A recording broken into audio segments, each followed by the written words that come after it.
Olá, e retornando com o nosso diálogo franco, hoje recebendo a doutora Mara Schiavani. Acertei novamente na pronúncia? Perfeito, Carlos. Não é fácil não, hein? Vou começar a aprender italiano agora. Mas, a gente retomando essas colocações que fazíamos antes, eu quero comentar com você sobre o seguinte, ou que você comentasse conosco, doutora, sobre pais que delegam aos filhos escolhas fora de sua maturidade. De certa forma, você já até abordou o assunto, mas eu quero um enfoque mais direto. O que significa isso? É assim, eu acho que os pais, Carlos, com o medo de causar problemas nos filhos, porque assim, foi-se dito, é-se dito dentro da psicologia que você tem que entender e que você tem que compreender muito os seus filhos e conversar muito com eles. Nessa situação, os pais vão conversar para não causar problemas, traumas emocionais nessa criança. Os pais vão conversar e ficam solicitando aos filhos que compreendam as razões que ele, como adulto, sabe que são importantes. Essas crianças não compreendem.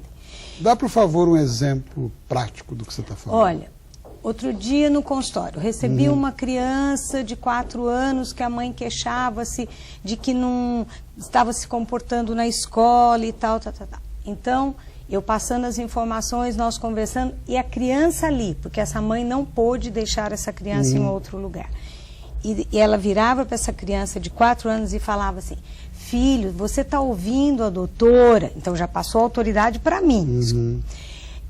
Você vai fazer, né, filhinho, o que ela está falando. Então, os pais delegam a escolha, elas pedem por favor para que a criança faça isso ou aquilo. E qual seria o correto, a forma correta? Primeiro, se ela precisa de uma orientação, ela ir ao consultório, o ideal é que essa criança não esteja junto.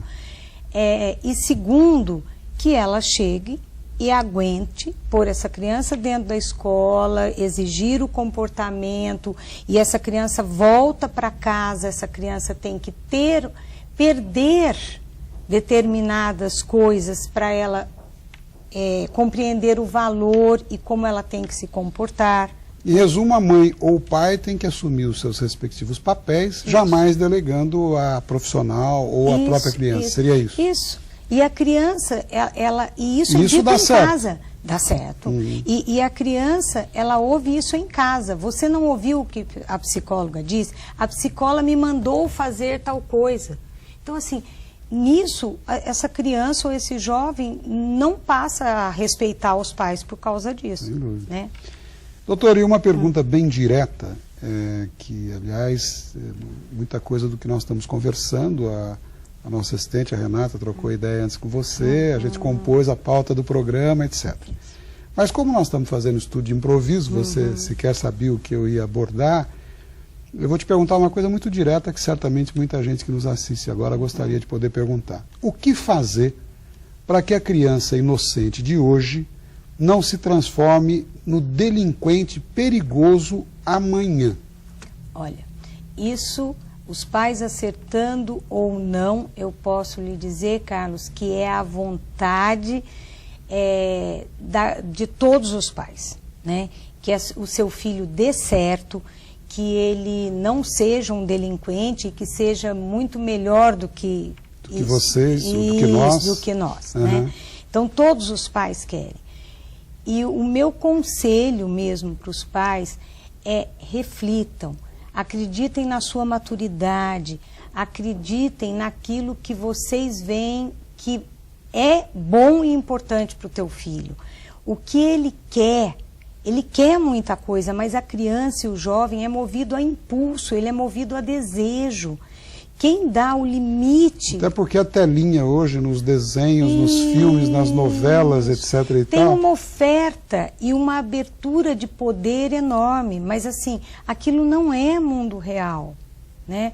No mundo real, nós não ganhamos do mundo se nós não produzimos. Né? Antes da firma me dar meu primeiro carro, né? Eu tenho que comprá-lo, né? Eu já li isso, alguém disse isso em algum lugar. Então, eu tenho que provar que eu posso. Os pais têm que acompanhar esses filhos sabendo que como se eles fossem 2 elásticos aqui. Os filhos batem aqui para que esse elástico expanda, né? Mas que eles mantenham firme isso aqui. Que o elástico pode mexer um pouquinho, ter um pouco de jogo, mas ele não pode romper ou se expandir demais. Ele tem que ter a mobilidade, a elasticidade, mas ele não pode estourar, Isso, não pode arrebentar. Isso, e não tem que desistir do outro. Porque eu escuto pais falarem, eu já falei. Se você não quer, problema é seu, orientado você está. Não. Se você não quer, vai fazer mesmo não querendo. E outra coisa, Carlos, o importante não é que esse filho não bata o pé e não bata a porta. Tudo bem, ele pode bater o pé, pode bater a porta. O importante é que ele vá para o quarto, se for o caso, e obedeça. Doutora, você não imagina a importância, certamente, de podermos transmitir isso para 180 mil pessoas, como nós estamos fazendo agora. Eu me sinto muito feliz, né, de estar conversando sobre isso com você, aqui diante das câmeras da Band, até porque conheço a sua formação, a formação da sua família. Você tem filhas, além de lindíssimas, médicas. Muito obrigada. Né? Tem filho que é advogado em São Paulo, enfim.